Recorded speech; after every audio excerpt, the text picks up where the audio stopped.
ผู้แทนของประชุมใหญ่องค์คณะพรรคแขวงขมวนครั้งที่11ได้ประชามติเลือกเอาสหายวันไซพองสวรรค์เป็นเลขาคณะบริหารงานพรรคแขวงขมวนอีกสมัยกองประชุมใหญ่ผู้แทนองค์คณะพรรคแขวงขมวนครั้งที่11ได้สำเร็จลงอย่างจบงามในวันที่30 กันยายน 2025ภายหลังดำเนินมาเป็นเวลา2 วันที่สโมสรของแขวงภายใต้การเป็นประธานของสหายบันไซพองสวรรค์กรรมการศูนย์กลางพรรคเลขาคณะบริหารงานพรรคแขวงเจ้าแขวงขมวนให้เกียรติเข้าร่วมของสหายบุญทองจิตมณีกรรมการกลุ่มการเมืองศูนย์กลางพรรคผู้ประจำการคณะเลขาธิการศูนย์กลางพรรครองประธานประเทศพร้อมด้วยแขกถึกเชิญและผู้แทนสมบูรณ์เข้าร่วม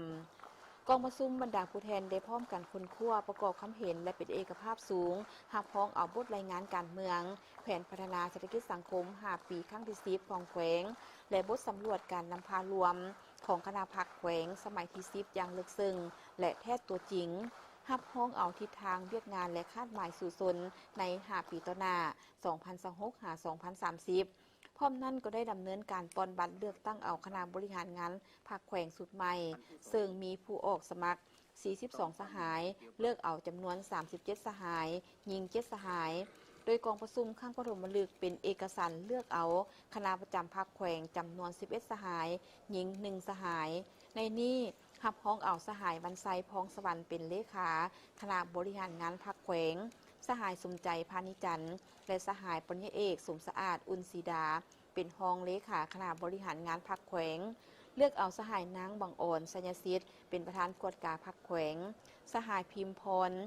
สุริวงศาสหายศรีสุขพิมสนและสหายบุญทวีพิลาวันเป็นรองประธานกวดกาพรรคแขวงพร้อมเดียวกันยังได้เลือกเอาผู้แทนสมบูรณ์จำนวน18 สหายยิง4 สหายผู้แทนสำรอง5 สหายเพื่อเข้าร่วมกองประชุมใหญ่ผู้แทนทั่วประเทศครั้งที่12ของพรรคโอกาสนี้ยังได้รับฟัง